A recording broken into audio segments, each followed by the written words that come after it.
Chers téléspectateurs, bienvenue dans la grande question. Alors que la science fait son chemin et évolue à très grande vitesse, on peut aujourd'hui s'interroger sur le sens que prend les autres formes de connaissances et parmi lesquelles la métaphysique. C'est la raison pour laquelle nous vous proposons aujourd'hui un échange sur la science et la métaphysique. Et nous avons invité pour cette discussion M. Shintoum. Bonjour. Thank you. Good morning. Thank you for welcoming me here once more today. It's a pleasure, a singular pleasure to be part of this program. And I think it's also a great honor that I am in the same panel once more with my professor, who has been with me from the first year to the level PhD. And I hope our exchange will be very instructive to the audience, to the viewers, and also to promote the evolution of knowledge and science. Merci de venir échanger avec nous. Thank you. Pour la première fois, nous avons M. Aboueme, Oui, merci. qui est doctorant en philosophie, option épistémologie. Et logique. Et logique, épistémologie. Bienvenue sur le plateau. Merci. Professeur Mouchili, bienvenue dans votre émission. Merci pour cette invitation renouvelée. Je crois qu'on aura toujours à donner pendant aussi longtemps qu'on sera invité. Merci et bonjour à vos téléspectateurs. Merci infiniment, prof. Merci de venir comme ça éclairer, nous permettre de comprendre le sens des concepts que nous utilisons. Monsieur Shintoum, je vais commencer par vous. La philosophie, on l'a présentée ou bien on la présente comme la philosophie des principes premiers qui s'occupe parfois des choses qui ne sont pas quantifiables et mesurables. Quelle définition pouvons-nous apporter avant de voir quelle est la relation qu'on peut en faire avec la science, ce qui constitue à peu près le nœud de notre émission. Okay, you mean we should define metaphysics in terms of philosophy in the face? Yeah. What I want to say is that when we question science and metaphysics, it is to engage into what we call normative epistemology. That is, epistemology which seeks to question what is the criterion that we use to differentiate between science and non-science. And when we put metaphysics in the conjunction with science, it is to question whether metaphysics can be science or non-science. And talking about metaphysics in terms of definition, if we look at the historiography of the concept, we understand that it was exactly in the 12th century that the concept came up. And even though the concept is as old as the history of philosophy, because the first philosophers were metaphysicians, though they did not profess metaphysics. I mean, the Milesians, the pre-Socratics, when they posed the cosmological question, the question of the origin and nature of the universe. And proceeding now to in the ancient Greek philosophy, we also realize Plato, who talked about the theory of forms, which is metaphysics, but he did not really call himself a metaphysician. It was actually Aristotle who gave the first name as first philosophy. I think that should be that is the philosophy which studies the foundation or the causes of things. Now we realize that the medieval philosophers, the scholastic, for instance, they did not have a breakaway from Aristotle, because the philosophy of Aquinas and Augustine was just the same like the Christianization of Aristotle's philosophy, notably with the question of the universals. You realize that they still remain within the prism of seeing metaphysics as a general science which studies being as being. But now coming to the continental rationalism with philosophers like Descartes, Leibniz, and Spinoza, we realize that we now proceed from metaphysics as the study of being as being to the study of individual beings. And here we have three substances. We have the mind, and with the mind, we have the origin of rational cosmology. We have that's the mind or the soul. We also have the substance, being, as a universe, which is rational cosmology, and being as divine, which is rational theology. And we see this in the theology of Immanuel Kant, that will divide metaphysics into three aspects. We have rational cosmology, we have rational theology, and we have rational psychology. And then we realize that this is principally how we can define metaphysics, that is in terms of the general perspective. Metaphysics as study of being as being, and metaphysics as study of the various variations of being. Thank you. M. Aboueme, est-ce que cette perception de la métaphysique comme philosophie première, bien comme science de l'être, comme la connaissance de l'être, est-ce que ça continue de tenir avec les avancées de la science? Vous qui êtes épistémologue, est-ce que vous regardez ça encore comme cette science, appelons-la du passé, que nous avons connue jusqu'ici? Bon, merci. de m'avoir passé la parole.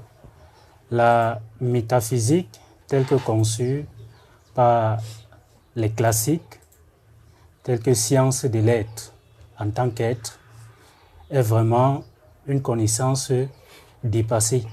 Parce que l'être est ce qui est fixe, l'immuable. Et alors, on ne peut pas donc se fonder sur l'immuable, l'immuabilité. Nous sommes dans la connaissance dynamique avec l'évolution de la science. Alors, le phénomène devient ce qui doit subir des mutations compte tenu de l'évolution, compte tenu du moment. Hegel nous disait déjà, chaque philosophie est fille de son temps. Alors, nous ne pouvons pas, à l'heure des avancées ou des NBIC, penser se recoqueviller sur, par exemple, le nous, comme disait Platon. Donc, ça dit sur l'étude de ce qui est universellement acceptable sans toutefois être critiqué.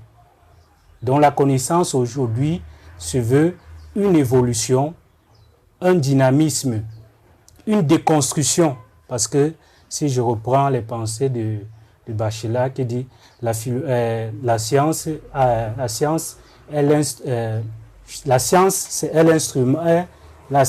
l'âge de ses instruments. Donc ce sont les instruments scientifiques d'aujourd'hui qui font le temps d'aujourd'hui. On ne peut pas donc penser fonder la connaissance à l'heure actuelle sur la métaphysique. Bon, maintenant, si je prends les grands concepts qu'on lit souvent à la métaphysique, qui ne sont pas toujours quantifiables et mesurables. Par exemple, on parle de l'âme, on parle de Dieu, et on disait même du monde.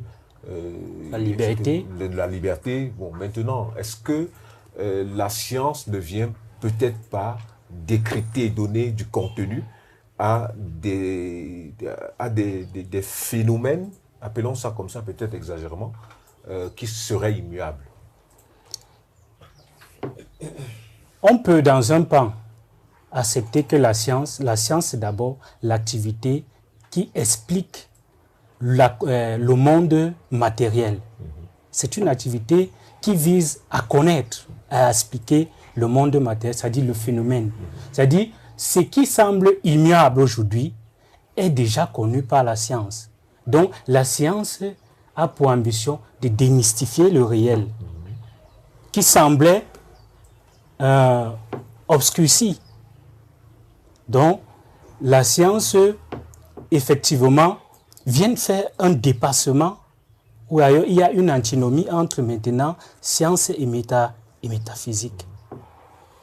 Professeur Bouchili, peut-être que c'est peut-être une question de fin, mais elle va quand même nous servir à introduire. Est-ce que la philosophie, est-ce que la métaphysique est morte? On ne peut pas le dire. Mais ce que je voudrais dire, c'est qu'aujourd'hui, parler de métaphysique, d'une part, et des sciences, d'autre part, cela montre quand même qu'il y a eu une évolution dans l'histoire de la connaissance, parce que à une certaine époque, quand on parlait de la science, c'était un tout. Quand on parlait de la philosophie, cela comportait également la science.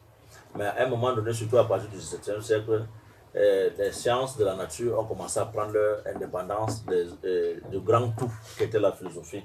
Et vous allez constater que Lavoisier, qui aura été pendu, c'est pour avoir révolutionné la chimie. Oui, il sera pendu.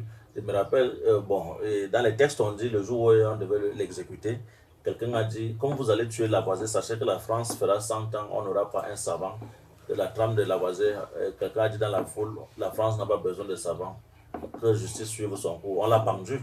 Aujourd'hui, on sait qu'il ne fallait pas prendre Lavoisier, parce qu'on ne soutenait pas que Lavoisier développe une technique de connaissance qui devrait sortir la chimie du grand système qu'était la philosophie, puisque en ce moment, on pensait que connaître la science, c'est développer l'intelligence nécessaire pour être capable d'expliquer le message évangélique. Or, Lavoisier ne pensait plus la même chose. Et l'année de même de la physique, à partir de Copernic, Alexandre Koyré, Galilée, tous ces gens qui ont pensé qu'il fallait comprendre la science autrement, mais pour ce faire, il fallait détacher cette science des considérations physiques et philosophiques. Parce que déjà, la philosophie telle qu'elle s'est faite à partir de Pythagore était de nature à ne pas faire en sorte que la connaissance que nous voulons atteindre en philosophant n'ait pas d'emprise sur la réalité.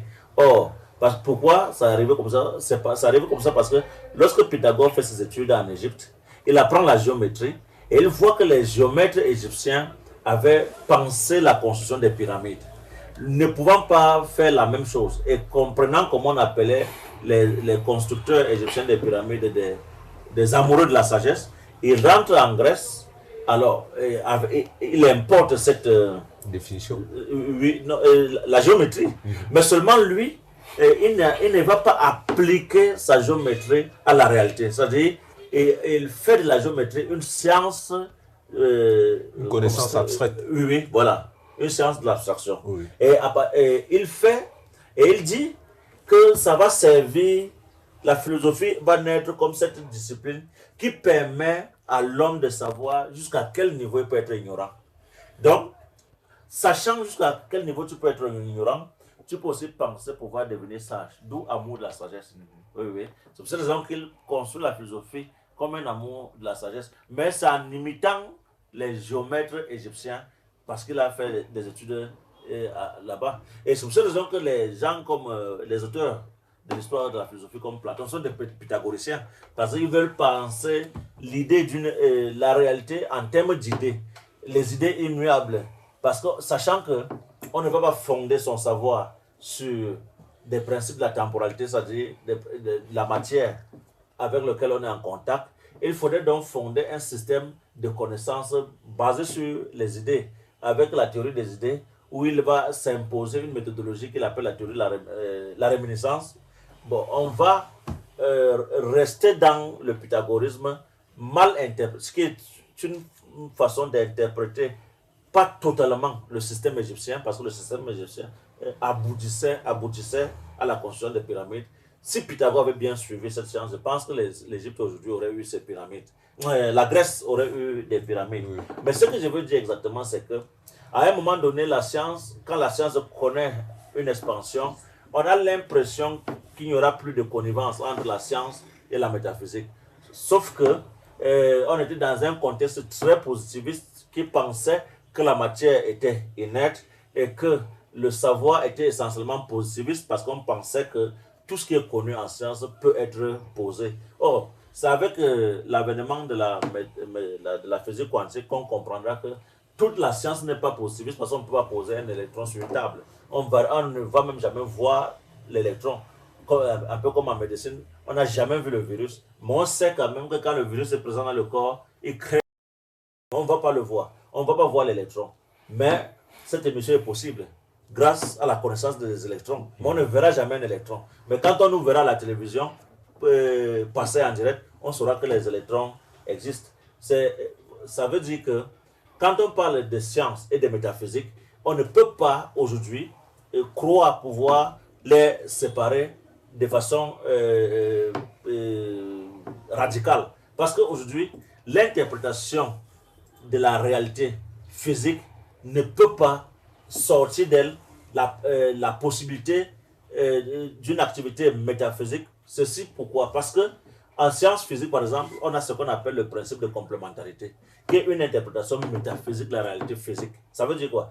Que si, par exemple, nous connaissons à un moment donné, lorsqu'on interroge le milieu subatomique d'un atome, par exemple, si on va à la connaissance d'un électron et qu'on veut savoir peut-être la vitesse et la position, on ne pourra pas voir ces deux aspects de façon simultanée.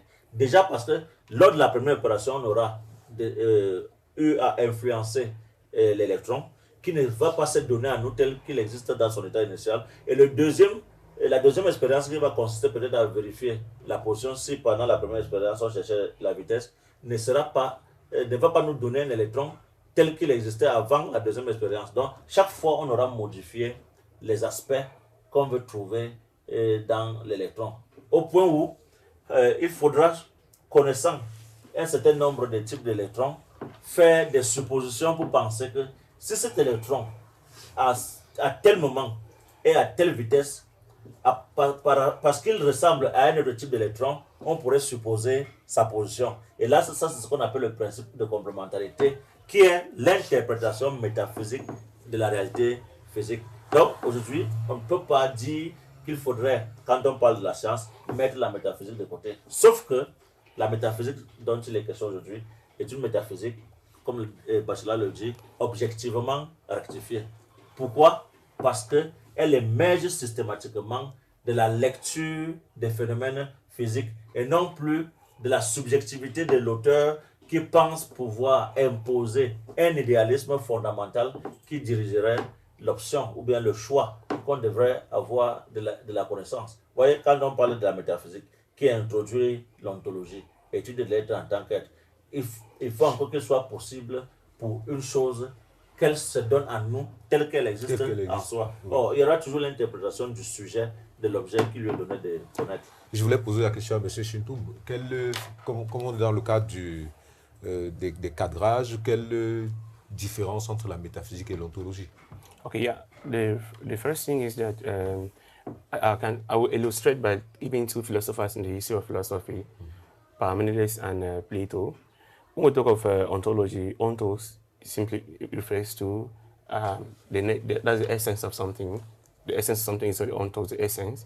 And ontology is an orientation in metaphysics. I can call it the most superior orientation in metaphysics, which contemplates on the qualities of being. Which means ontology does not make recourse to the physical, to the concrete world. For instance, when Parmenides says the only thing that exists is being, being is and non-being is not, being is implies that the only thing that exists is what is immutable, what does not change. And then you get him giving qualities of being as being is permanent, being is one, being is perfect, being is complete. So ontology does not make reference to the concrete or to the physical reality or to the physical world. Now, when you come to metaphysics, metaphysics also begins from the physical world and then proceeds to abstraction. And then with abstraction, it gets to a level of being, but it doesn't end at the level of being. It comes back to maybe to perfect the concrete. Example, we can take the example of Plato's myth of the cave. You understand that the prisoners exist first of all in the physical world before the ascending dialectics, and that ascending dialectic is the beginning of abstraction. But when the philosopher or when the prisoner gets into the world of forms, the world out of the cave, he gets the essences of things, but does not remain there, but comes back to the physical world to engage. And that's why we say that the practical orientation of metaphysics can be maybe ethics or moral, while ontology focuses only on being and the qualities of being, the essence of being. Metaphysics does not only focus on being, it studies being, but being in relationship with the physical world. And when you look at also the metaphor of divided line in Plato's, I think it should be book 7 of the Republic, you realize that he differentiates between the world of form and the physical world. And he makes us understand that knowledge is a step-by-step process. And there are 4 stages in that world. I think the first level is imagining, where the mind contemplates on shadows and images. From imagining, we proceed to the second level, and that imagining is the world of arts. That was the arts or poetry is the most inferior stage of knowledge. And from imagining, we proceed now to physics. And physics is when we contemplate on the concrete reality. We are still in the physical world. And the first stage in the world of forms or in the intelligible world is what he refers to as thinking. And here we contemplate on mathematical objects. But he says this is not, even though we are already one step into the world of form, it's not the real world because mathematics makes sense when we make recourse to the physical world. And then we arrive at the highest level of knowledge where the mind contemplates on forms. And when the mind contemplates on forms, the mind attains what we call pure knowledge, knowledge which has no relationship with the physical world. So you realize that we can see the difference between ontology and metaphysics by comparing the views of Parmenides, who focuses only on the essence of being, and Plato, who looks at the relationship between the world of forms and the physical world. Et on voit bien toujours cette relation, je vais poser la question à M. Abomey, entre le concept et la réalité. Est-ce que le concept n'est pas d'essence métaphysique? Oui, le concept est d'essence métaphysique parce que si on prend la métaphysique comme la science de l'abstraction, qui veut dire abstraction, veut dire idée, veut dire concept. Le concept, c'est ce qui c'est ce qu'on se représente à l'esprit. Et maintenant, la forme, là on peut avoir dans cette représentation, c'est la forme. Donc on a la forme et la matière et l'objet. Donc on peut donc se représenter, on entre là dans la subjectivité, le concept. Le concept. Donc c'est l'idée. Et le concept donc peut être immuable. C'est-à-dire quand on se représente quelque chose, comme on expliquait précédemment, c'est-à-dire on explique quelque chose à partir de notre représentation. Et on peut donc penser universaliser. Parce que là, on retrouve donc là les limites que la métaphysique trouve, les limites de la métaphysique. Parce qu'elle a pensé universaliser la connaissance à travers la représentation du concept. Mais non l'instrument. L'instrument qui est la science. Et non l'instrument. Maintenant, la science vient démontrer donc l'universalisation de l'objet à travers l'étude expérimentale, d'où l'objectivité. Ok. Bon, prof, j'ai une question par rapport à ça. Est-ce qu'on peut dire que le concept est immuable, si on peut le discuter et le changer? Oui, le concept peut varier avec le temps, sauf que à un moment donné, quand le concept représentation abstraite d'une chose. Une chose, oui. Oui. Bon, maintenant, ça veut dire que on parle de la chose en mettant de côté ses accidents. Voyez-vous. Bon, Et quand on en parle, c'est-à-dire qu'on met sur des mots. Et est-ce que dans un échange comme celui-ci, on ne peut pas questionner une perception d'une chose qu'on avait et lui trouver un autre sens que celui qu'on avait? Oui, c'est vrai. Avec la dynamique de la pensée, la perception qu'on a d'une chose change absolument. Oui. Voyez-vous. Je veux prendre seulement un exemple. Dans la science classique, on parle d'objet, et dans la science moderne, on parle du réel, de réel. Voyez. Or, il s'agit de savoir que désormais, ce qu'on étudie en science et qui prend un nom n'est pas une donnée, mais c'est un construit. Or, on a pensé pendant longtemps que la science travaillait sur des données et qu'elle ne créait pas ces données. Mais depuis l'avènement de la physique quantique, on parle de réel. Si vous lisez les livres de science d'avant le XXe siècle, ce sera difficile pour vous rencontrer le mot réel dans un livre. Ce sera toujours objet, objet, objet. Mais aujourd'hui, on parle davantage de réel. Pourquoi? Parce que la science construit son objet.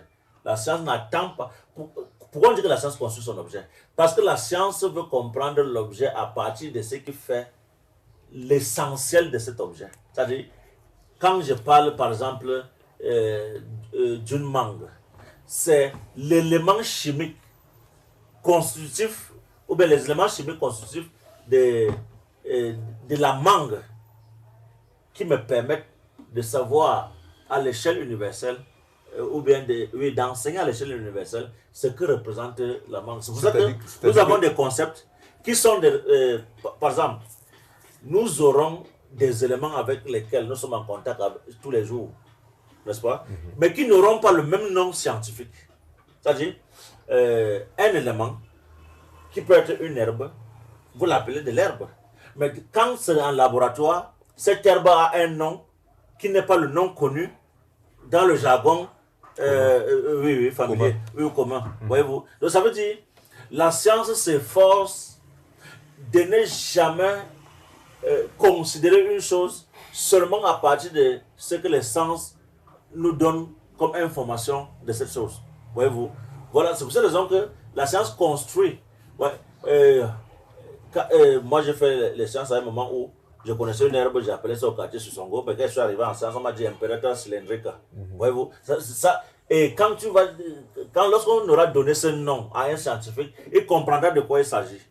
Oui, parce que en science, c'est l'élément commun, le plus indicateur du contenu essentiel d'une chose qui fait la réalité de cette chose. C'est-à-dire, parce qu'en science, on cherche les essences, mais pas comme en philosophie, où on cherche les essences à partir d'une réflexion subjective, comme cela a été le cas avec Platon. Voyez-vous? C'est pour cette raison que, quand vous voyez la métaphysique évoluer dans le temps, ce n'est plus la même chose quand on parle d'ontologie entre Platon et Martin Heidegger. Non. Heidegger rejette cette perception de l'ontologie. Parce que un philosophe vivant encore aujourd'hui, Michel Onfray, il dit l'ontologie telle que pensée par les anciens est une étude de l'être en l'absence de l'être. Il faut davantage parler d'ontogénèse. Parce que chez Martin Heidegger, l'être est caractérisé par la temporalité, c'est-à-dire l'être que la philosophie doit étudier et qui est le seul être capable de parler de l'être, c'est l'homme. Et cet homme, qu'est le Dasein, est sujet à la temporalité. Oui. Et il en parle comme un être constamment dans l'angoisse. L'angoisse d'une existence qui dure un laps de temps. Voyez-vous? Donc, la finitude. Cette finitude qui caractérise l'essentiel de l'être de l'homme, l'homme étant celui-là qui a l'intelligence lui permettant de pouvoir parler de toute autre chose, est celui-là qui doit faire l'objet essentiel même de toute étude philosophique. Il faudrait qu'on sorte de cette vision qui pense une raison autosuffisante, qui serait capable d'avoir un savoir totalisant, un peu comme chez Hegel. Non, ça ne sera plus la même chose. Chez Martin Heidegger, nous sommes à la fois dans une perception phénoménologiste et une perception existentialiste de la nature de l'être. Et cette nature de l'être renvoie à tout ce que l'homme peut penser de lui-même. Oui, oui. Monsieur Chintoum, dans le cheminement, à partir de ce que le prof disait il y a un instant, est-ce qu'on peut penser que la science fait le chemin inverse de la métaphysique pour s'approprier totalement le concept de science et, j'ai envie de dire, déclarer la mort de la métaphysique? Okay, please, you excuse me, because before I come to the question, you asked whether it is possible to give a different signification to a concept, and we are in the context of science. I think we should be able to differentiate between the object, the idea, the word, and the concept. And I feel like it's going to be a kind of maybe the abuse of language to use the word concept in science, because when we talk in science, from objects we can have words, and words give statements. We talk of science in terms of words and statements. I think when we are going to concept already, we are talking about the abstract representation, which we should not really put it in the domain of science. I don't think we can talk of scientific concepts or concepts in science. We can talk of words. Regardez, on sait quelle est la formule chimique du médicament qui peut soigner le paludisme. Mais en fonction du laboratoire, on aura différents noms. Ici, on va dire Coatem. Par ailleurs, on va dire... Bon, vous avez des noms scientifiques. Mais la formule chimique qui commande la guérison est la même dans tous ces produits. Oui. Voyez-vous? C'est-à-dire, une société va appeler ça Coatem, une autre société va appeler Bimalaril, une autre société... Ça c'est les noms que donnent les différentes sociétés aux mêmes médicaments. Mais ce qui soigne, c'est le principe actif qui peut être contenu dans une formule et qu'on va retrouver dans tous ces médicaments. Parce que sans ce principe actif qu'on peut définir à partir d'une formule, il n'y aura pas de guérison. Okay. Or, quand vous prenez plusieurs types de médicaments qui devront lutter par exemple contre le paludisme, lisez le contenu chimique du médicament. Vous verrez que tous ces médicaments poursuivent le même objectif, sauf que, au nom de la publicité, chaque laboratoire voudra donner un nom qui capte l'attention du consommateur. Voyez-vous?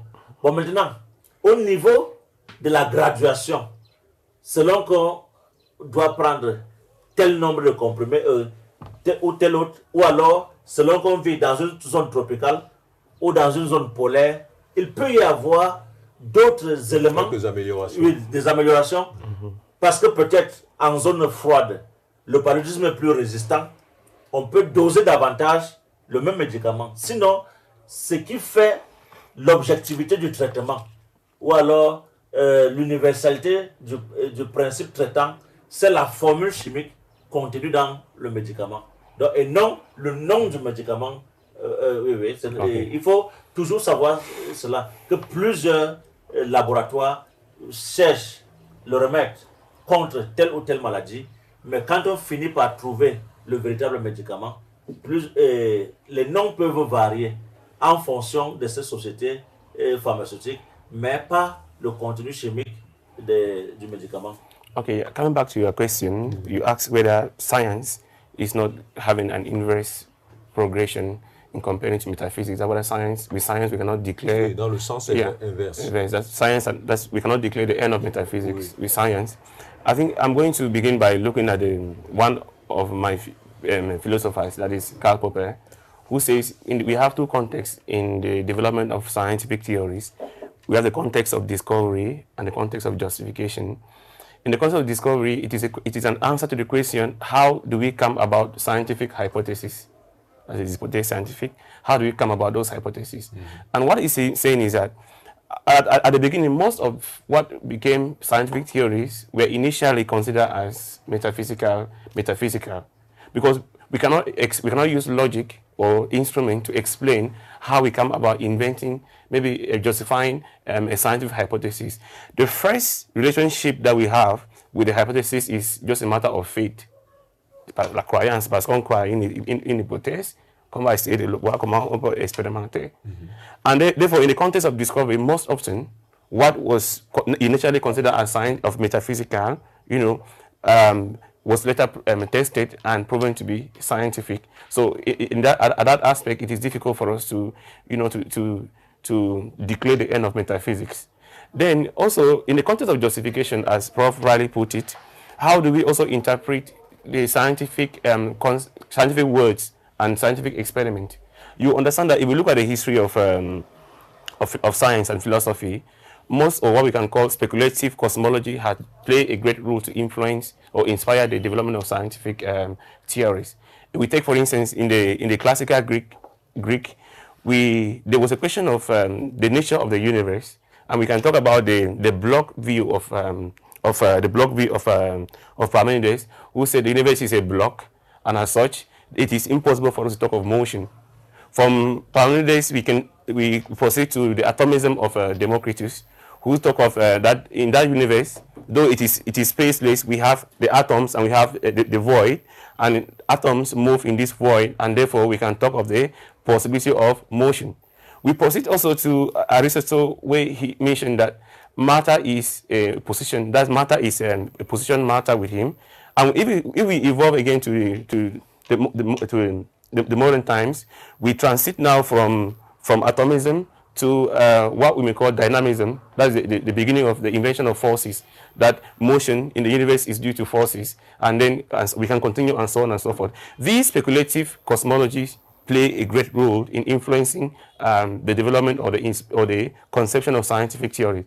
If we take an area today, which I can call, because normally when it comes to normative epistemology, we differentiate between proto-science, we have non-science, and we have pseudo-science. Now, non-science is what is not scientific. Pseudo-science is that which is not scientific, but it pretends to be science. For instance, we can talk of astrology. It's not scientific, but it's pseudo-science. Right, that is it. We can also talk of proto-science. Proto-science is what is not yet scientific, but can become scientific later. If we take, for instance, the domain of astrophysics today, astrophysics is an emerging domain which is not yet an exact science. Okay, there I see a number of unanswered questions in astrophysics. If I take, for instance, there is one book I came across, the 10 unsolved problems in astrophysics, and one of the problems is that there is a disparity between the temperature found in the internal surface of the sun and that found in the outer surface. Normally, we expect that the temperature in the interior of the sun is to be more than the temperature of the exterior part of the sun, but it is discovered that temperatures out of the sun are higher than temperatures closer to the sun. So that is what up to now astrophysicians have not explained how that is possible. But that is not yet an exact science. It is we can say it is proto-science, which is somewhat metaphysical. So it is difficult to draw a clear-cut or to declare the date of metaphysics, because we realize that mostly, if we look at it from the point of view of speculative cosmology, it influenced the development of scientific theories. C'est vrai que je voulais poser la question plutôt à M. Chintoum. M. Abou, mais je veux vous la poser. Est-ce qu'il est possible de construire, d'avoir un concept à partir d'évaluation des faits? C'est-à-dire, c'est ça que j'appelais le sens inverse pour avoir le concept. Oui. C'est-à-dire que, est-ce que, après avoir discuté des faits dans la réalité, on peut tirer une conclusion qui devient un concept? Le concept ici devient scientifique. S'il faut tirer... C'est ça que je parlais. Voilà. Donc, ça devient là, on peut parler d'une métaphysique scientifique, si on peut dire. Une nouvelle orientation de la métaphysique. C'est une nouvelle orientation de la métaphysique. Elle n'est plus cette métaphysique classique qui partait de la subjectivité.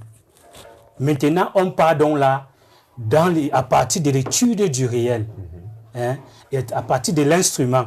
Et maintenant, on aboutit donc à la formulation, c'est-à-dire à la formulation, à un concept scientifique, oui, où on peut parler des résultats, parce que si on parle du concept, ça peut être à équivoque. On peut parler donc d'un résultat scientifique, objectivable, ça veut dire capable de reconnaître, par exemple, si on prend la formule de l'eau, H2O, capable de connaître la formule de l'eau qu'on peut donner à l'eau, à la molécule d'eau, et que tu sois au Cameroun, que tu sois ailleurs. Tu vois la même chose. Voilà. Donc on part d'une étude scientifique pour aboutir à un concept ou un résultat scientifique. Là, c'est l'étude inverse de la métaphysique. Oui. Pour avoir un concept scientifique. Pas le même concept. Un concept scientifique. Oui. Parce que l'autre concept est immuable, n'est pas étudiable expérimentablement. Parce qu'il commence d'abord par l'idée. Je peux dire quoi? L'abstraction. Oui. Donc, ce concept métaphysique est dénué d'expérience. On ne peut pas, par exemple, expérimenter l'expression de l'âme dans un corps. On ne peut pas. Mais par contre, on peut expérimenter l'expression, la circulation, par exemple, du sang. Vous voyez un peu. On peut connaître quand même le battement du corps. Quel est l'organe qui fait de propulsion du sang? Donc, on part donc d'une étude scientifique pour aboutir à un résultat, si vous voulez donner le nom de concept, mais prenons de concept scientifique que un nom de concept classique ou métaphysique. Prof, est-ce que c'est ça qu'on appelle les théories, les formules, les théorèmes, finalement? Disons que toutes les disciplines ont leur manière, chaque discipline a sa manière de conceptualiser. J'ai eu un peu peur quand M. Abou m'a parlé de l'impossibilité d'expérimenter la présence d'une âme comme s'il y en avait déjà. Bon, c'est ça mon véritable problème. Est-ce qu'il veut dire, tel qu'il a parlé, ça existe, on ne peut pas expérimenter?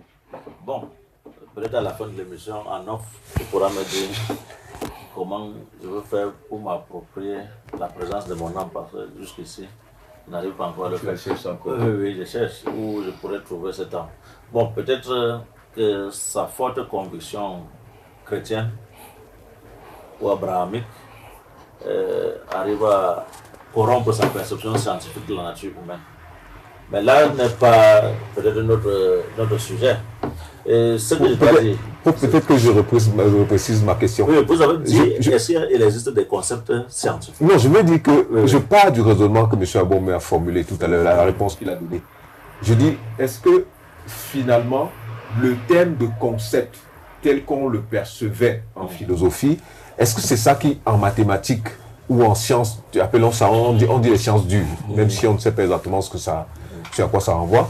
Est-ce que c'est pas ça qui désigne les théories, les théorèmes, je ne sais plus quoi encore? Il y a des concepts qui peuvent désigner les théories. Oui. Tout comme il y a des concepts qui peuvent désigner des réalités, un peu comme le monde. Le concept de monde n'est pas donné, c'est un construit. Ce qui est donné, c'est la nature. Voyez-vous? Parce que quand on parle de l'homme dans la nature, c'est l'homme qui arrive dans un contexte où il vit alors qu'il n'est pas celui-là qui définit son environnement. C'est-à-dire, il s'adapte tout simplement à une chose qui a existé avant lui. Voyez-vous? Bon, maintenant, quand on parle de monde, il s'agit pour l'homme de transformer la nature en une réalité dont il est l'auteur de la définition. Ça veut dire quoi? Que le monde est ce globe qui se définit à partir des longitudes, des latitudes, des fuseaux horaires, qui sont des inventions humaines, qui n'existent pas quand la science n'existe pas. C'est-à-dire, quand la science n'a pas donné une signification à la nature, elle est nature. Voyez-vous? Oui. Mais lorsque la nature est comprise par la vision de l'homme qui veut en faire une réalité qui lui est propre, ça devient le monde. Ce n'est plus la nature.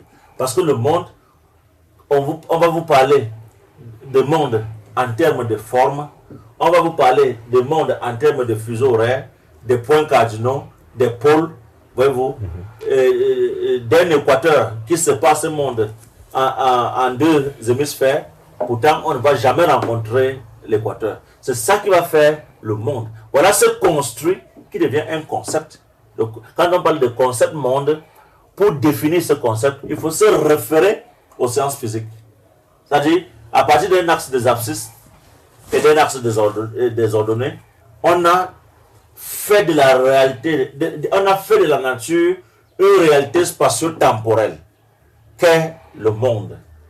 Voyez-vous? Et ça fait que, et c'est à partir de cette connaissance qu'on est sorti de la physique de Newton, qui pensait que le temps et l'espace sont des réalités absolues, c'est-à-dire existant en dehors des schèmes de l'entendement humain. Non, c'est plutôt c'est Albert Einstein qui va faire du temps et de l'espace des réalités non absolues et inséparables, parce qu'on parle d'une réalité spatio-temporelle. Voyez-vous? Donc ce sont deux concepts qu'on ne peut pas séparer et qu'on ne peut pas non plus juger comme des concepts en dehors de la subjectivité humaine, et qui seraient des réalités absolues qu'on pourrait regarder et en faire la description comme si ce n'est pas nous qui déterminons le sens de l'espace et du temps. Sauf que le concept de monde existe sans que la science de Einstein, par exemple, existe. C'est-à-dire que peut-être qu'il aurait fallu que la première science, appelons-la comme ça, cette métaphysique-là, réussisse à dire de manière, peut-être sur le plan seulement formel, ce qu'elle considère comme, ou bien sa perception du monde, même si ça lui échappait totalement, pour que la science vienne en donner un contenu. Oui. Non, le monde à l'époque de Newton ne peut pas être le même monde avec Einstein ou bien Planck. Pourquoi? Parce que chez Newton, le temps et l'espace ne sont pas conçus de la même manière que chez Einstein, qui à partir de la relativité restreinte va nous montrer que ça c'est en 1905, la relativité restreinte.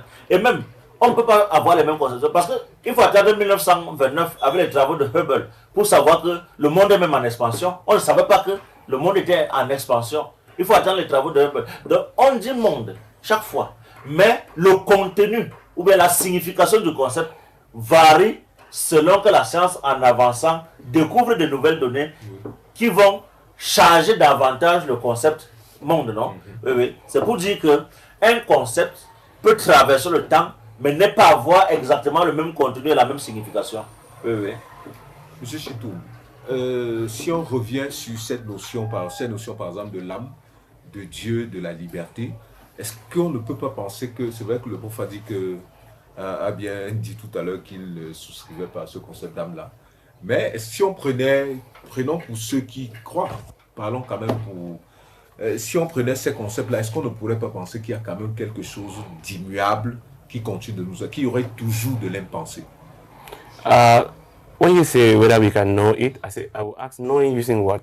If it is knowing using science, then it is impossible because science works within the material, the concrete, it works within space and time, and it is impossible to determine whether God, the soul, freedom, whether there are realities using science. Then for those who are believing, we understand Immanuel Kant's third question. What am I permitted to hope of? The third question of Kant. He said, what can I know? What can I do? What am I permitted to hope of? And he even had to say that I had to abolish reason to give way to faith. Okay, but that is pure metaphysics. In the context of science, we cannot determine using science whether there's soul, whether God, whether freedom. We cannot use science to know these things. It is practically impossible. They are not object of study in science. Yeah. Are you trying to say that we can use other type of knowledge in order to know if there is a soul, spirit, and... No, it is difficult because what is knowledge out of science? There's no knowledge out of science. If we go out of science, we may go to... Kant even talks of presupposition. That's regulatory ideas. But those ideas cannot be known. They are not object of knowledge. Knowledge out of science. Democracy. Democracy? So, democracy is not a simple concept scientific. Liberty, freedom. On a parlé de believing. Those are rational problems. But on peut plutôt dire qu'on ne peut pas résumer la rationalité à la science. Mais il y a des problèmes rationnels qui se posent à l'homme, qui relèvent même de la réflexion philosophique, mais qui ne relèvent pas de l'ordre du quantifiable, du mesurable, du calculable. Voyez-vous? Mais c'est pour ça que nous avons, avec le professeur Antoine Mangabé, écrit un livre, Le pluralisme de la rationalité. Je pense que vous pouvez vous en procurer avant de sortir de cette salle parce que je vois ça dans les rayons. Si, you can even momo him. Donc, c'est pour dire que ne réduisons pas l'activité rationnelle à la marge de la science dans ses démonstrations. Parce que l'anthropologie, la sociologie, ce sont des réflexions rationnelles qui ont des bases scientifiques, puisque toutes ces sciences font usage de la logique comme l'art de raisonner, non? Voilà. Mais dire que connaître ce fait la science signifie que la politique n'est pas une activité rationnelle, la philosophie, la sociologie. Non, il y a un pluralisme dans l'usage de la raison. Je ne suis pas en train de dire, comme les autres l'entendent souvent, qu'il y a une rationalité africaine. Je ne dis pas ça. Je dis que la raison a plusieurs modalités d'expression. Et la réflexion scientifique, dans sa démarche expérimentale et démonstrative, répond à un des pans de cette déclinaison de la raison. Voyez-vous? Et comme cette même raison va se déployer en sociologie ou en anthropologie. C'est ça que je veux qu'on reste à ce niveau dans la compréhension du concept de raison. Oui. On peut se dire que dans cette course, parce que moi je la perçois un peu, vous me direz si je perçois mal, comme une science qui poursuit et une métaphysique qui fuit. C'est bien puéril, je vais expliquer. Non, c'est pas puéril, c'est plutôt très profond, mais il faut dire que à partir du moment où en science, chaque matière correspond à une antimatière, il faut savoir qu'il n'y aura jamais de physique sans métaphysique. En effet. Oui, il n'y aura jamais de physique sans métaphysique. Pourquoi? Quand je parle de l'antimatière, cela ne relève pas de la chose la plus palpable possible. Mais le fait que je sois capable de m'être désagrégé au point de devenir un cadavre signifie que je me promène toujours avec mon cadavre. Oui, oui. Ça signifie que l'antimatière existe toujours pour correspondre à une matière vivante. Peut-être ça qu'on appelle l'âme. Non, non. Vous refusez Non, ça peut pas être une âme. Parce que quand vous lisez Nietzsche, à un moment, il parle de la loi de l'éternel retour. Mais on se demande comment le principe de l'éternel retour chez Nietzsche, comment celui-là a fait pour ne pas être fondé une science qui pouvait justifier. En lisant seulement la philosophie de Nietzsche, on ne peut pas facilement comprendre pourquoi il parle de l'éternel retour et de la constance de la matière. C'est-à-dire que parce que je me suis désagrégé, mais parce que la réalité subatomique qui constitue les atomes qui faisaient mon corps ne meurt pas au même moment que je n'existe plus dans la société, il y a que ce monde subatomique absolument dynamique ne va pas disparaître dans l'atmosphère. Mais ce que les scientifiques aujourd'hui appellent le trou noir et qu'on ne maîtrise pas a une spécificité. Nourrit en énergie certains atomes qui peuvent être en perte de vitesse et créer la possibilité d'un retour. Ça veut dire que si vous étiez homme, vous mourrez. À un moment donné, vous pouvez revenir comme homme. Vous ne pouvez pas passer d'homme à table. Oui. Ou bien, oui, oui. Donc il y a une constance dans la nature. Parce que la charge énergétique qui vous se habite remobiliser, oui, oui. ne peut habiter en principe qu'un autre corps. Oui, oui. Mais ça veut dire que vous êtes revenu autrement en une autre personne, mais il y a quand même que c'est l'ancien vous. Oui, Ouais, tout à fait. oui, oui. Quand vous lisez Nietzsche, ça peut être comme une fiction métaphysique. Voyez-vous? Oui. Or, avec la physique quantique, on peut expliquer ce que Nietzsche disait. Et c'est pour cette même raison que le spectre existe, c'est-à-dire ce qu'on appelle le fantôme, c'est-à-dire les Occidentaux arrivent à filmer un spectre. Et ce spectre qui n'habite plus un corps, est capable quand même de réactions. D'où la nécessité de respecter la volonté des morts. Hein. Parce que en voulant conserver leur nature, ils peuvent revenir sous une autre forme pour régler des problèmes. Oui, oui.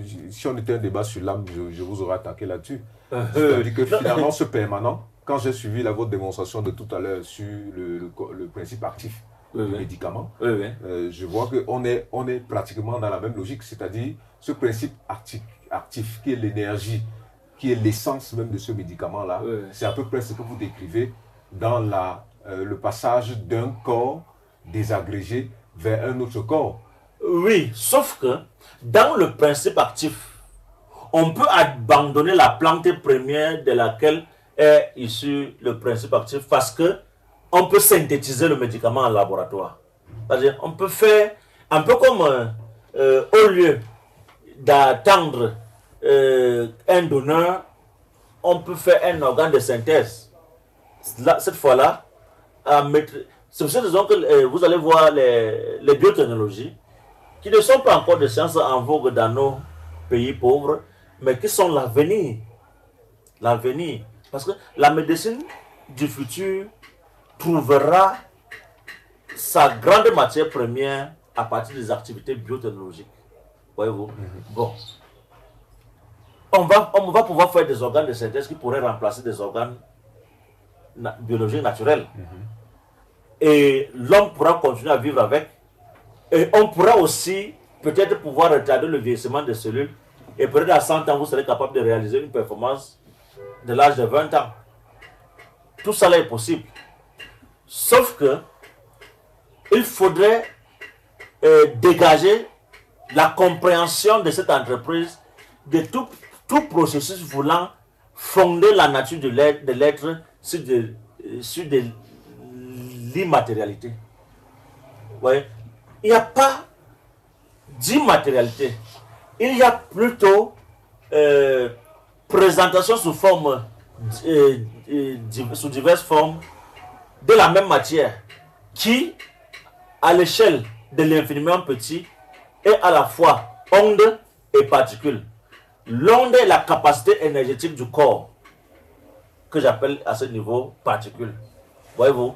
Bon, maintenant, étant infiniment petit, c'est-à-dire le milliardième du mètre, il est impossible de l'enfermer quelque part ou bien de le capter pour le mettre à un endroit.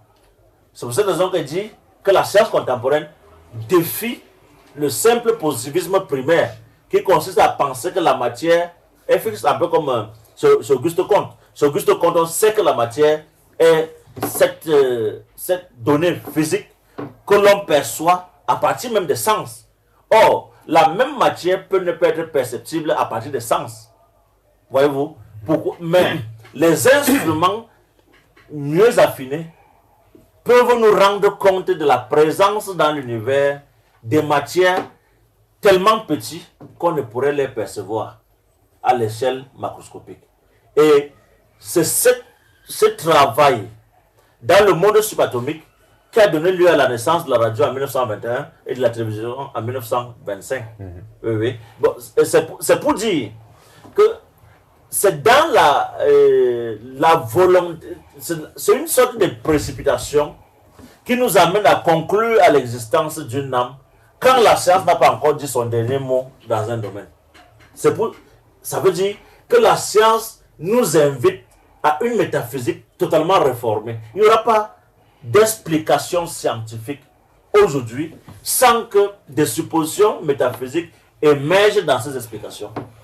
Et vous voyez, même en mathématiques aujourd'hui, quand on parle de l'ensemble I, je pense, oui, c'est-à-dire la réalité imaginaire. On va vous dire I carré par exemple est égal à moins 1. Ça sont les nombres imaginaires. Voyez-vous? Et on ne va pas rencontrer ça dans... les chiffres sont déjà par nature des concepts, c'est-à-dire le concept 1. 1 n'existe que parce qu'il y a des choses qu'on veut les compter. Mais 1 ne peut pas exister en soi. 1. C'est cette raison que Platon, voulant penser l'existence des choses, voulait à tout prix qu'aucune chose qui relève des accidents, c'est-à-dire de la génération de la temporalité, n'entre dans la perception qu'il a des essences. Il pouvait parler d'unité, de couple d'unité, mais il n'allait pas dire 1, 2, 3. Il faut voir comment il est fâché parce que 2 de ses étudiants un jour ont résolu un problème de géométrie. En utilisant les instruments, il s'est fâché parce qu'il dit on ne peut pas utiliser des objets qui subissent la temporalité pour expliquer scientifiquement une chose parce que ce serait souiller la science. Donc, et chez Platon déjà, on peut déjà savoir que la recherche de la connaissance consiste à aller trouver l'élément qui dans la chose est la réalité permanente de cette chose, parce qu'on peut avoir une chèvre ici très velue et une autre chèvre en Europe moins velue, parce que les climats font que ici le pelage est plus abondant. Et ça reste des chèvres tout de même. Ça reste des chèvres tout de même, vous voyez. Oui. C'est pour dire qu'il y a des constances en toutes choses. Mais ces constances ne signifient pas l'existence d'une immatérialité qui serait caractéristique de cette matière. Non. Monsieur Abomey, est-ce que l'immuable, on pourrait s'en passer à un moment donné? Est-ce que c'est possible? Est-ce que, parce que nous arrivons au fait que la science est une construction permanente et chaque jour, elle fait son chemin. Est-ce qu'à un moment donné, on peut imaginer qu'elle fait que nous nous passions de tout ce qui est immuable? Bien sûr. Ça dit quoi? Il n'y a pas de connaissance absolue, ou alors il n'y a pas de connaissance de musée. Ça dit l'immuabilité, c'est une connaissance de musée. Ça dit une connaissance dont on ne peut pas remettre en question. C'est ça. c'est l'être au sens parménidien. L'être est, le non-être n'est pas. C'est-à-dire, c'est ce qui est fixe, éternel. Et c'est ce qui a caractérisé la pensée ou la philosophie classique. Maintenant, nous ne pouvons plus donc se fonder sur l'immuabilité. Sinon, nous allons faire rétrospection. Surtout en tant que philosophe, il faut Voilà. questionner, il faut tout Voilà, questionner. il faut donc trouver une connaissance aujourd'hui qui tienne compte des réalités. D'où le dynamisme scientifique. Avec les nouvelles technologies ou alors la neurobiologie, Okay, les sciences cognitives en général. Okay, can I say something to the question you asked him? Before I even proceed to the question, Prof mentioned something about the possible in science. I think there is an orientation in metaphysics today which is referred to as metaphysics of modality, wherein we talk of possible worlds, possible universe. Here we talk about the actual and the possible. And those who defend this, like I think Craig Calendar, they say what is scientifically experimented today is what was metaphysically supposed. And when you even look at logical positivism, you realize that they acknowledge this unconsciously. Look at the way Aya defines verification. You see there are two types of verification. There is verification in principle and there is practical verification. Practical is when we can actually observe, verify our statements from the physical world. And verifiability in principle is when we can conceive an experience. Like I give the example he gave, that there are mountains in the other side of the moon. We don't really have instruments that can permit us to observe mountain in the other side of the moon. But the fact that we can conceive an experience, or we can have such a conception of that experience, gives us reason to believe that someday in the future, with the perfectioning of instrument, we may have the possibility of, of verifying mountain in the other side of the moon. And then when it comes to even, I think it's Maurice Slick. Maurice Slick talk of verifiability in the context of logical possibility, which means that we may say that, okay, it is not metaphysical possibility, but what is true there is that what is verifiable is not necessarily what is concrete at the moment. So this comes to corroborate with what Prof was saying, and it is in line with the metaphysical modality, wherein we talk of, the difference between the actual and the possible in philosophy. Now, coming up to the question of the immeasurable, where there is something which is permanent in science. I would like us to look at it from the maybe Prof is going to give his point of view to this. From the point of view, how do we arrive at scientific knowledge of the future? We arrive at knowledge of the future through what we call in science prediction. It comes back to the question of induction in science, wherein we don't have an exact solution to that problem. And philosophers have tried to resolve the problem of induction. And then with the issue of from Hume right upward, you realize that with how do we know that the future? How do we infer or how do we predict the future from what we know today? It's because we have certain type of regularities in science called the laws of nature. And if we look at laws of nature in terms of regularities in which help us to move from what we know today to predict the future, I think we can talk of the constant in science, the immeasurable in science, in the context of scientific laws. Maybe Prof will have a contrary view to this. Est-ce qu'il y a déjà eu une réflexion qui montre que les lois de la nature sont incontestables?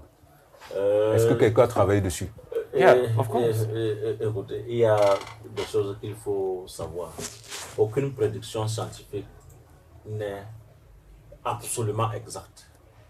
La science ne peut plus se départir du principe d'incertitude. Les prédictions scientifiques, comme il dit, c'est possible. Ce sont des possibilités. Mais il faut aussi savoir que c'est en 2021 qu'on a cru au principe de Giorgio Parisi qui disait que la Terre s'autodégrade et que personne n'acceptait. Voyez-vous? Et on a pensé que seule la science détruit la nature, crée le réchauffement climatique. Or, en 1971, Giorgio Parisi dit regardez bien la Terre, elle s'autodégrade. Et on a oublié que on a pensé que l'érosion n'était due qu'à la gestion des eaux, dont fait montre la nature par elle-même à l'origine. Mais on oubliait le fait que les constitutions subatomiques des atomes qui constituent la Terre sont constamment en collision. Et même quand on était au lycée, on va parler très loin, on voyait parfois qu'un atome pouvait perdre un électron ou en gagner un. Hein? Bon, on parlait de parfois cations et il y avait un autre aspect. Anion. Oui. Anion. Oui. Selon que l'atome gagne ou perd l'électron. Bon, aujourd'hui, on réalise que ces atomes entrent, les constituants d'un même atome entrent en collision et parfois se détruisent lors des accidents.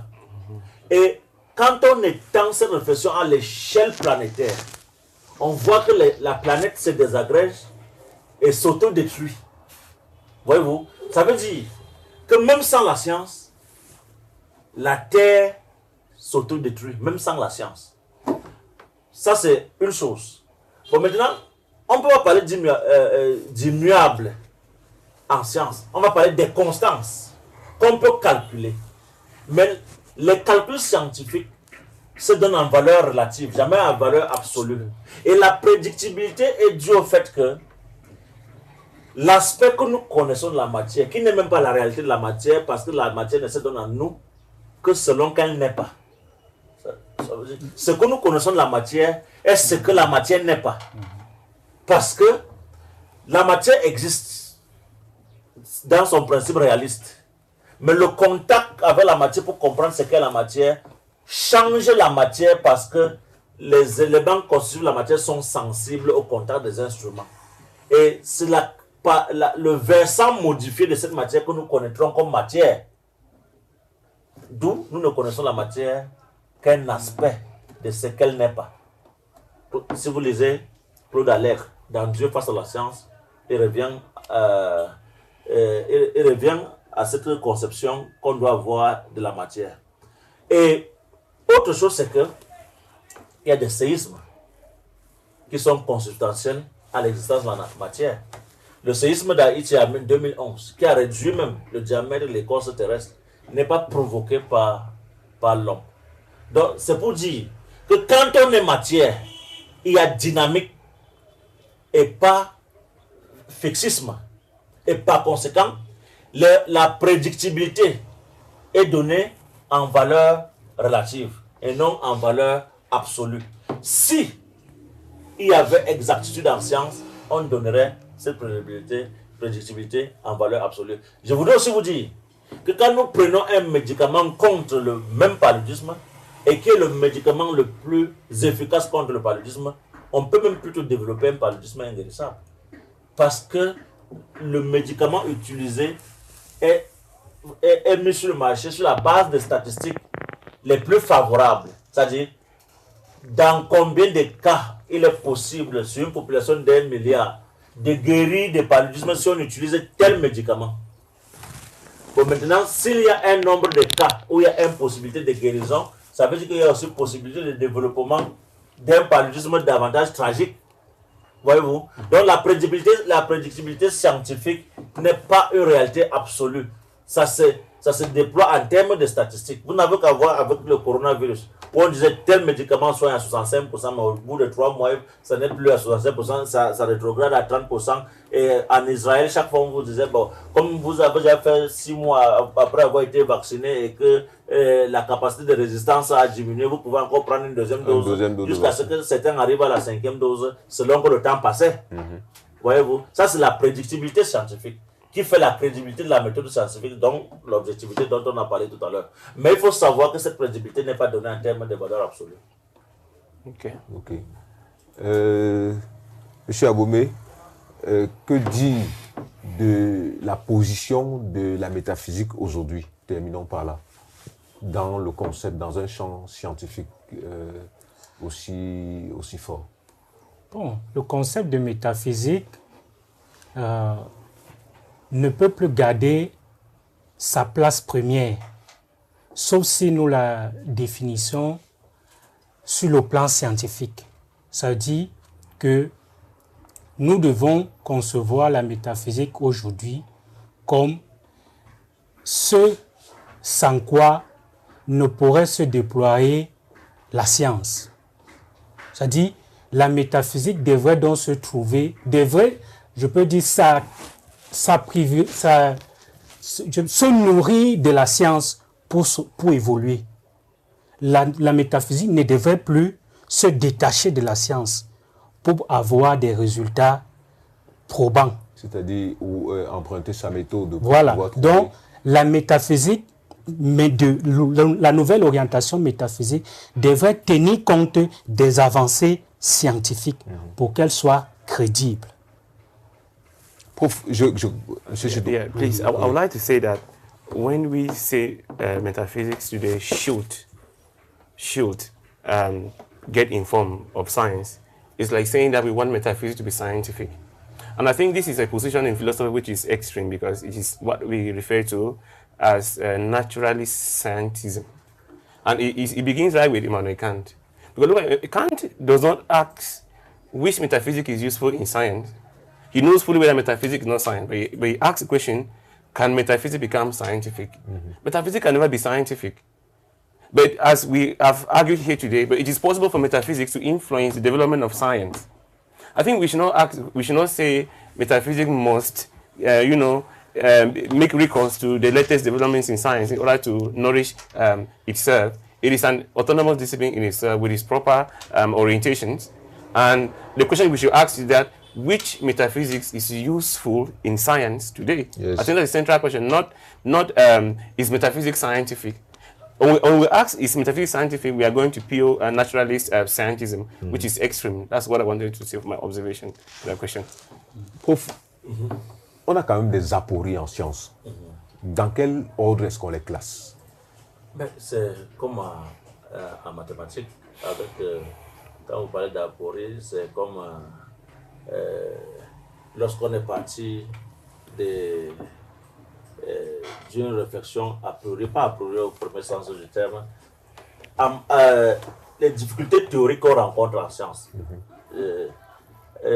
naissent de l'impossibilité pour le sujet connaissant de réunir tous les paramètres possibles pour n'être pas victime d'erreur.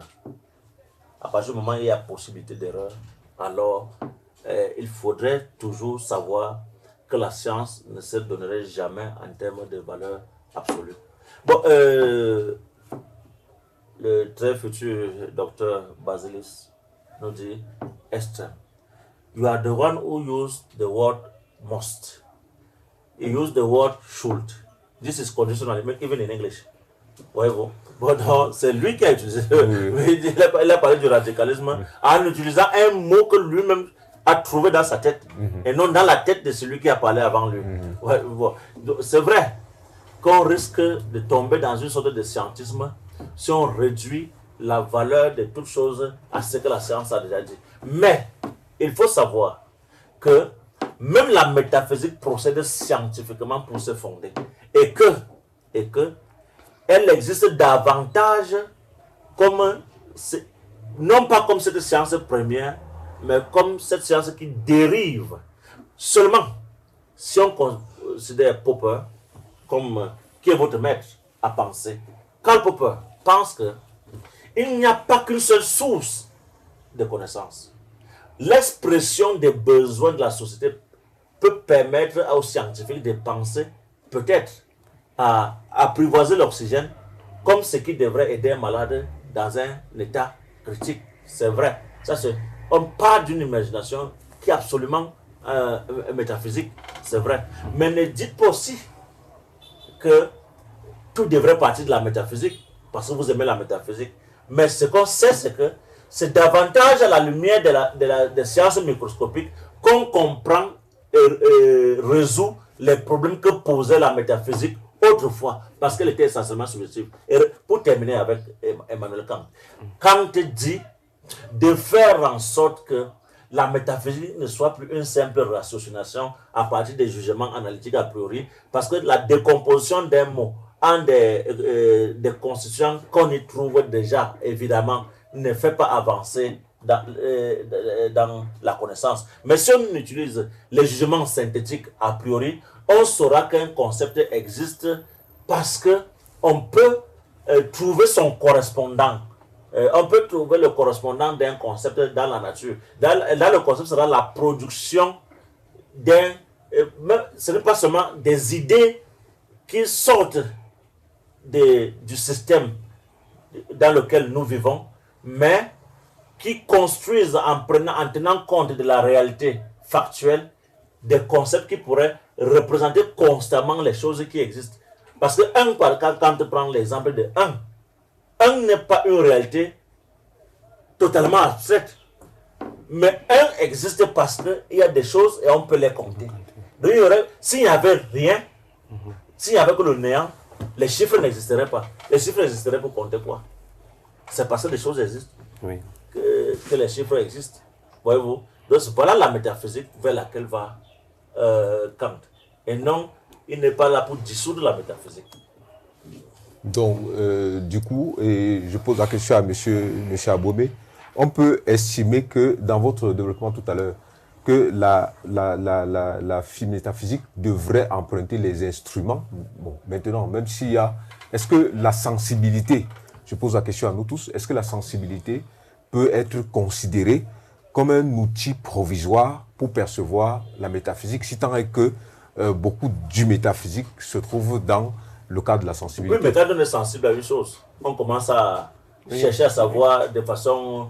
à priori ce que serait cette chose. Est-ce qu'on peut objectiver la sensibilité? Oui. Voilà, bon, c'est ça le sens de ma question. Oui.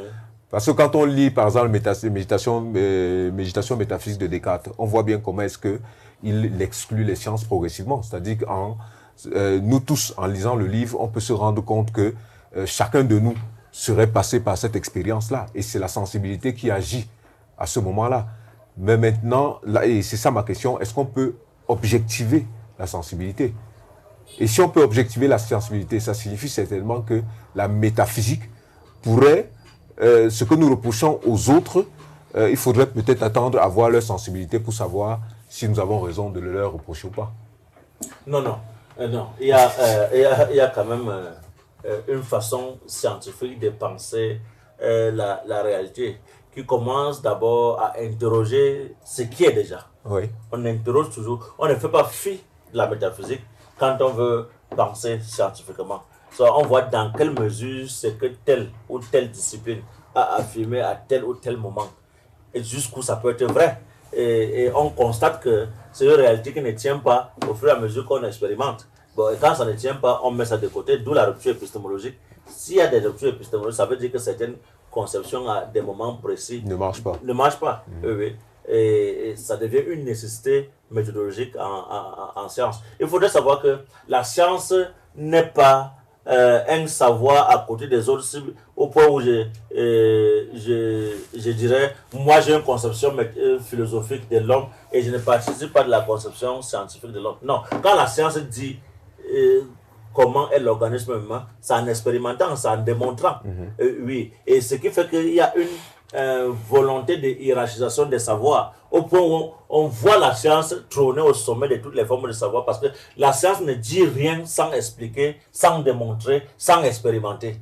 Voyez-vous? Et c'est ça qui fait que la science vient ravir la vedette à d'autres domaines de savoir. Parce que la science va vous dire, l'homme pense par le cerveau et vous démontre que s'il y a un déficit cérébral, la pensée n'est pas possible.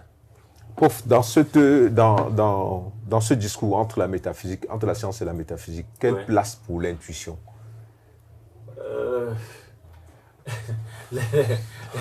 L'intuition, bon, sauf si vous voulez qu'on revienne à l'époque cartésienne où il parlait de deux types d'intuition, l'intuition sensible et l'intuition intellectuelle. Bon, maintenant, l'intuition ne peut pas être un savoir. L'intuition peut être ce qui permet à une idée de naître alors même que nous n'avons posé aucune pensée scientifique. C'est ça, justement. I think, please, when we talk of intuition, also we can talk of intuition at the level of the origin of scientific hypothesis. Sometimes we can conceive a scientific hypothesis through intuition. We know the famous Eureka in the history of science. Yeah, I found it. So we can situate it at the beginning of the development of scientific theories. Est-ce qu'on ne peut pas penser que l'intuition, et j'ai posé la question justement parce que peut-être que le problème naît du fait que nous ayons séparé les métaphysiciens d'un côté et les scientifiques d'un côté. Est-ce que le scientifique au laboratoire ne vit pas ses dimensions propres, métaphysiques et ensuite scientifiques? Absolument. Mais, la science se fait au laboratoire. Il y a des interprétations qui renvoient toujours à la compréhension métaphysique du réel. Ça veut dire que les savoirs n'ont plus de frontières étanches. Voyez-vous? Même quand on parle d'interdisciplinarité, c'est comme si il fallait forcer le contact. Non. Le contact entre toutes ces sciences est réel. Il ne s'agit même pas de contact, parce que parler encore de contact, c'est comme s'il fallait les séparer. Mais l'activité scientifique engage toutes ces dimensions de la raison. C'est-à-dire, déjà, anthropologiquement, mon éducation, le contexte dans lequel j'ai grandi, va déterminer ma façon même d'entreprendre de savoir. Oui, ça veut dire que les frontières qu'on veut établir entre les différentes formes de savoir sont même en train de disparaître. Au point où le scientifique contemporain ne peut pas être ignorant de la métaphysique, sauf s'il fait sa science sans savoir que par moment, il résout certaines questions à partir des interprétations métaphysiques. Et du coup, on ne peut pas. La science contemporaine doit. La connaissance, disons pas science, la connaissance contemporaine devrait certainement travailler à rompre cette distance qui est entre les disciplines. Sinon, on n'a que des. Oui, la grande difficulté, c'est qu'il y a une forte poussée vers la spécialisation qui fait par moment croire qu'à l'intérieur même de la même activité, prenons biologique, on aura peut-être le microbiologiste qui ne s'entendra pas parfois avec celui qui est spécialisé en otorhinolaryngologie, comme si c'était comme s'il pouvait établir des frontières étanches entre le microbiologiste ou bien celui qui étudie l'immunologie doit savoir comment sont disposés les éléments qui constituent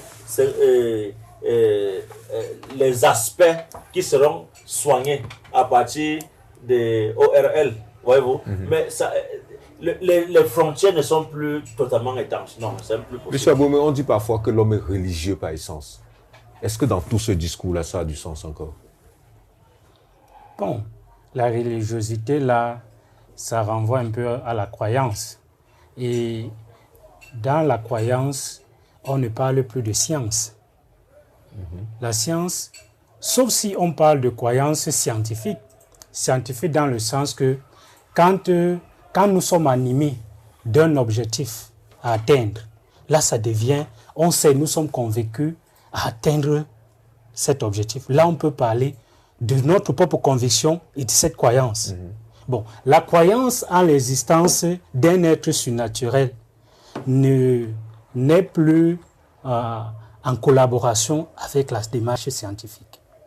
Donc, nous ne pouvons pas totalement lier la croyance au sens premier à la démarche scientifique, sauf si c'est une croyance scientifique, c'est-à-dire une croyance qui vise à la démonstration, au résultat palpable. On voit beaucoup d'auteurs ces derniers temps essayer de fonder en raison la foi. Dieu devant la raison, foi et raison. On a beaucoup de textes comme ça qui apparaissent ces jours-ci. On a l'impression que le positivisme, la preuve, hein, on peut même prendre sur le plan, vous allez voir les disciplines, le prof parlait de spécialité tout à l'heure, on va parler du droit positif, de la sociologie positive, de la psychologie positive, parce que on veut tout porter vers le raisonnement scientifique, en tout cas donner de la rationalité à tout ce qui existe. Donc quand je pose la question, est-ce que cette dimension religieuse-là nous est peut-être commune, mais s'exprime différemment. Donc, ce qui est sûr par nature, l'homme a tendance à se laisser emporter par des croyances les plus faciles. Oui. Ouais. Et c'est ça qui fait ce qu'on appelle en physique la réalité mentale. Mais ce qu'on doit dire, c'est que nous n'allons pas nous laisser impressionner par la volonté de penser une scientificisation de la foi.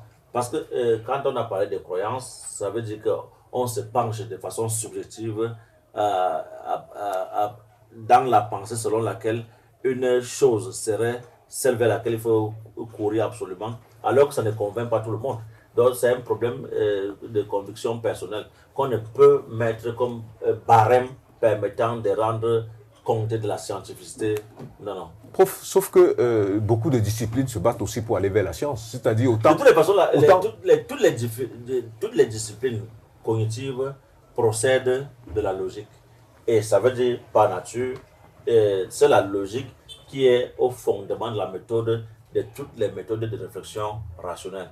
Mais est-ce qu'on peut mettre, et si on peut démontrer logiquement notre attachement à une réalité qui relèverait des convictions subjectives à l'instant de la foi? Monsieur Chintoum, je pose la question, mais je demande au professeur Mouchid de fermer un côté de son oreille. Est-ce que la science serait devenue un fétiche? Devenir un fétiche?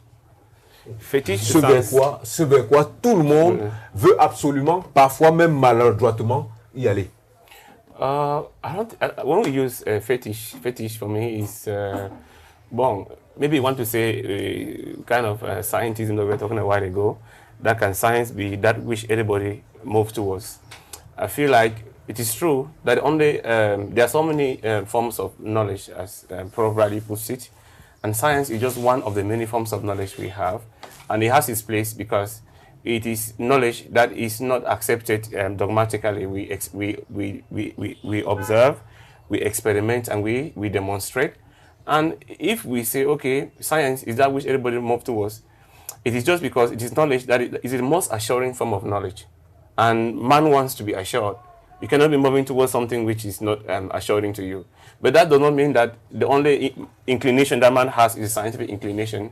Man also has maybe, that is the aspect of sensibility, as you already put it. Where we can talk of ethics. Man also has that inclination towards spirituality, which is subjective. We cannot condemn man for that. But what we can say is that in all forms of knowledge we have, the most assuring and the most credible form of knowledge we have is science.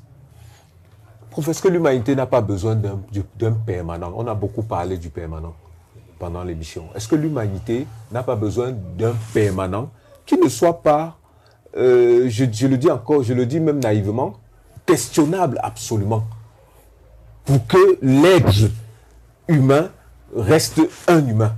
Disons qu'en fonction des périodes de l'histoire, il y a des constances. Permanent, c'est quand même trop métaphysique. Parce que on parle de constance parce que il n'y a pas de choses qui existent et qui seraient statiques. Et c'est pour ça que le concept de permanent, d'immuable, devient... Prof, si on restait dans la conception uniquement. Dans la conception... C'est-à-dire, je conçois que... Non, la science a détruit la volonté de penser un type d'être permanent. Et il y a une rupture épistémologique. La science a inventé pas inventé. La science pense qu'il est plus adapté de parler de constance. C'est-à-dire, par exemple, quand un atome perd l'électron, la masse est constante. C'est-à-dire, l'atome ne change pas de masse. Alors qu'il a perdu, par exemple, un électron. Ouais. Ça, c'est une constance. Oui, prof. Oui. Et si on remplaçons permanent par constance? Là, on rentre par... vous voulez qu'on remplace constance par permanent? Qu'on remplace permanence, que j'ai utilisé, par constance. Oui, par constance. Mais constance signifie une réalité scientifique vue en fonction de la position du savant. C'est ça qui est bien en science. C'est-à-dire, la réalité scientifique, elle fonctionne de la position du savant. Voyez-vous? Cette réalité pourrait connaître des modifications selon qu'on va du pôle nord au pôle sud ou inversement. Voyez-vous? Voilà. Et, parce qu'il y a une dynamique qui fait que dans le temps et dans l'espace, une chose ne peut pas être exactement la même. Quand j'avais 11 ans, c'était Mouchili. Mais aujourd'hui, où j'ai plus de 11 ans, c'est toujours moi. Mais pas le moi de 11 ans. Tout à fait. Vous voyez? Il y a une constance, que c'est toujours le même, la même personne. Mais il y a des variations liées au temps et à l'espace. Oui, par exemple, c'est devenu Monsieur Mouchili à un moment donné, après Professeur Mouchili. Sauf qu'il y a Mouchili qui est là. Il y a Mouchili qui est là, mais qui connaît le vieillissement de ses cellules. Oui, tout à fait, mais sauf que c'est resté Mouchili. C'est ça la constance. Je ne sais pas si vous comprenez ce que je veux dire. C'est-à-dire qu'il faut bien qu'il y ait quelque chose qui nous unisse. C'est-à-dire que quelque chose qui reste malgré le fait que ce soit professeur Mouchili, monsieur Abouémé ou bien monsieur Koupa. Voilà, il ne serait pas permanent, mais c'est constant. Pourquoi? Si c'était permanent, c'est que peut-être je serais né comme je suis. Quel que soit le temps qui passe, je suis comme là. Voyez-vous? Mais ce qui est constant, c'est que malgré les variations accidentelles ou essentielles, parce que c'est la culture qui devient l'essence de l'homme et non la réalité, une réalité donnée, je reste Mouchili, sauf que le Mouchili d'il y a 5 ans n'est pas le même qu'aujourd'hui. Voyez-vous? C'est le même, c'est la même personne, mais qui connaît des variations. Et ce qui fait que l'âge que j'aurai dans 5 ans vous imposera de me respecter en fonction de ce nouvel âge par rapport à l'âge d'aujourd'hui. C'est-à-dire, si pendant qu'on y est pour cette émission, n'est-ce pas, j'ai 11 ans, c'est facile de me demander d'interrompre la conversation, le débat dans cette émission, parce que je dois d'abord aller puiser de l'eau. Mais au vu de mon âge, de ce que je représente dans la société et de ce pourquoi vous m'avez invité, cela impose un respect qui dépasse le même type de respect que vous aurez pu développer vis-à-vis de moi si j'avais 10 ans. Parce que vous serez peut-être obligé de me flatter pour que les paroles sortent. Parce qu'à 10 ans, je peux me refuser de parler sans savoir quel impact ça a sur ce débat. Bon, vous pouvez me promettre un bonbon à la fin de l'émission pour pouvoir avoir la parole. Voilà. Or, c'est le même moi. Vous semblez avoir quelque chose pour terminer. Please just add one. Un instant. Okay. Bon, moi, j'essaie de voir le permanent. Oui. Le constant. Constant oui. auquel vous voulez vous attacher. Oui. Je pense que vous voulez vous attacher ici au constant qui est la rationalité. Par exemple. Oui, la rationalité qui est à nous. Donc ça dit, si nous revenons... Moi, je parlerai plutôt d'humanité. Voilà. Je suis un humain tout le temps. C'est là que je suis bébé, adolescent ou vieux. C'est ça qui est constant. On voulait être un peu cartésien. Voilà. C'est là. I want to say that to the question, I think we can talk of physical constant and logical constant. Logical constant in terms of the word Mouchili, that's the logical constant, it's linguistic. But the physical Mouchili we have is not the same. I think that's the difference we can make. Maybe a physical constant and a logical constant. Physically, it's not the same person. These variations have taken place. But logically, for the sake of language, we have to qualify him as Mouchili, for the sake of communication. Mais on peut imaginer quelque chose qui n'est pas OK au-delà de ce qu'on voit. Comme le permanent, pas seulement Mouchili de 11 ans et Mouchili professeur. C'est quelque chose... Peut-être que le présentateur de l'émission lui-même a encore déterminé par ses préoccupations chrétiennes d'autrefois. Non, pas du tout. Je recherche en fait le constant, pas seulement en Mouchili de 11 ans et Mouchili professeur. C'est le constant entre Mouchili, Abouémé, Shintoum et tout le reste. Par exemple, quand on parle de la matière, il y a différents type d'expression de la matière, n'est-ce pas? Oui. Mais sauf que toutes les matières ne se manifestent pas de la même manière pendant le cours de l'existence. Nous sommes des corps, des matières biologiques. L'arbre est aussi une matière, mais non biologique, n'est-ce pas? Les roches sont des matières. La constance, c'est la réalité matérielle, n'est-ce pas? Mais selon qu'on va d'une matière à l'autre, il y a des variations qui font que les roches sont classées. Comme roche. Oui, oui. Et les hommes comme hommes. Ouais. Oui, oui. Mais la constance, c'est que tous ces existants possèdent de la matière. Chers téléspectateurs, c'est sur ces mots du professeur Mouchili que nous allons arrêter cette émission en vous conseillant de ne pas hésiter à vous trouver des ouvrages qui traitent de la question, à lire Platon, Aristote, si vous voulez lire les anciens, à lire Descartes, à lire Albert Einstein, tous les auteurs que nous avons cités au courant de cette émission. Nous comptons sur vous pour vous retrouver très vite dans une autre émission de La Grande Question, disons-nous. À très bientôt. Merci, professeur Mouchili. Merci pour cette invitation. Merci, monsieur Agoumé. Merci. Merci, monsieur Chintoum. Thank you very much. À très bientôt sur Africa TV.